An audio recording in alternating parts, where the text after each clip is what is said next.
Hey guys, it's Carter. Welcome back to the channel. Hope you guys are all having a fantastic day today.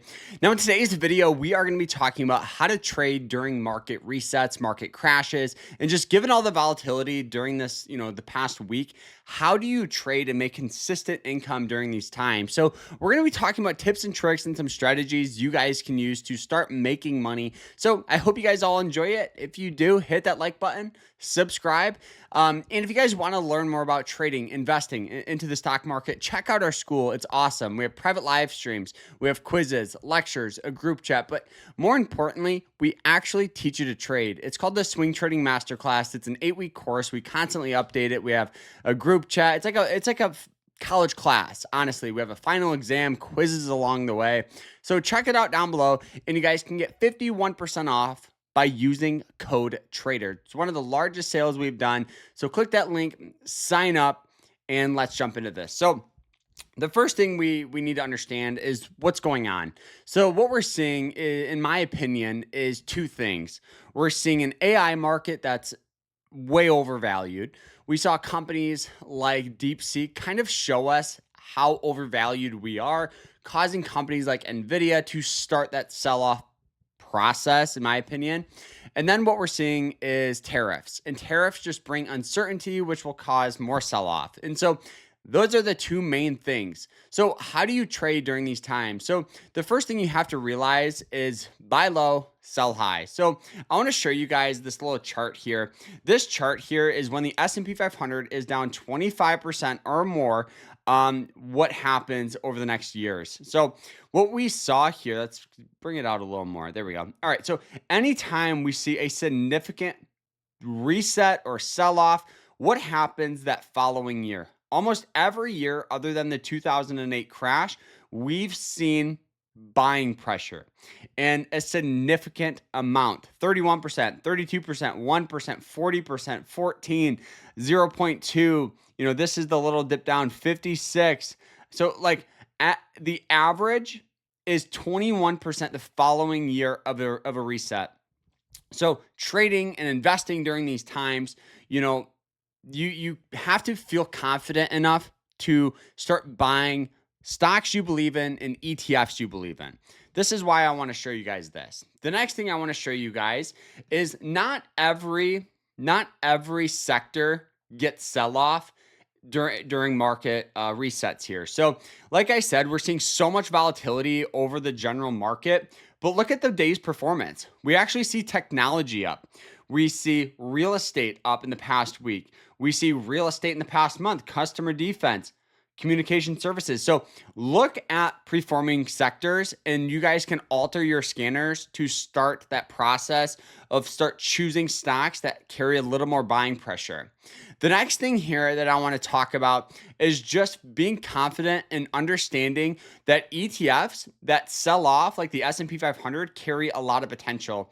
Out of the S&P 500, we saw about a 5 to 7% sell-off here in a matter of about 2 weeks.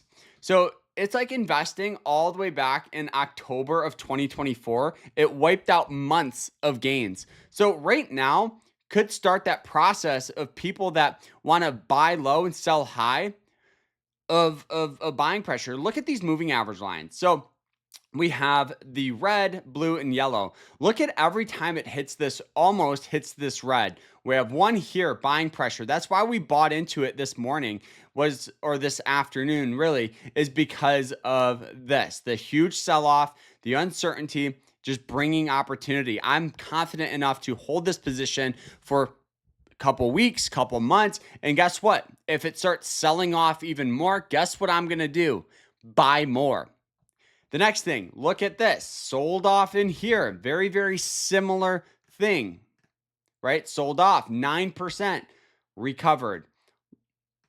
Look at this. Sold off, recovered. So you sell off to your advantage and try not to be fearful or shaken out of sell off. I think sell off is just one of these things where it could just make you so much money, but you just got to not be fearful of it. The next thing I want to show you guys is the RSI. The RSI stands for the Relative Strength Index. Right now it's trading for a 32. The last time it was trading for a 32 was back in this range where we saw this good move. Previous to that was in here where we saw this good move. So the last times that it was trading at this point, we've seen great amounts of buying pressure. So right now, I feel very, very confident to start that process of buying as this sells off. So another little pro tip, if you're going that long-term route of investing and trading these ETFs, a little pro tip, anytime it sells off more than 6%, double what you normally can put in. So imagine you guys have $1,000 to trade with. Don't dump $1,000 in at VU right now. Put $500, put $200. If it sells off, put another $200-$300 into it. If it sells off more, start that process of buying on these dips and not being fearful of them. Over the past 90 years, the S&P 500 VU has had an average return rate of 10%. So you just have to have that long-term mindset. And even for like massive blue chip stocks like this, you guys know I've been buying during these dips down, and we're starting to see a little pop up, a little breakout on Google, on Amazon. We're still seeing some sell off here, broke through that trend line, which is fine because we can start averaging down on these stocks here. Google here starting to break out. We got, Amazon selling off. So all of these stocks that carry potential are good, but we just have to have that mindset, that long-term approach. So guys, obviously during these times, cut your losses a little sooner, take your profit a little sooner, just because of the volatility. Profit is profit, whether it's $100, $2, or $1,000. Profit is profit, and your goal as a trader is to make money. So focus on that. You'll be in a great spot. So I hope you guys all enjoyed it. If you did, hit that like button, subscribe, and we'll see you guys in the next one. Take care.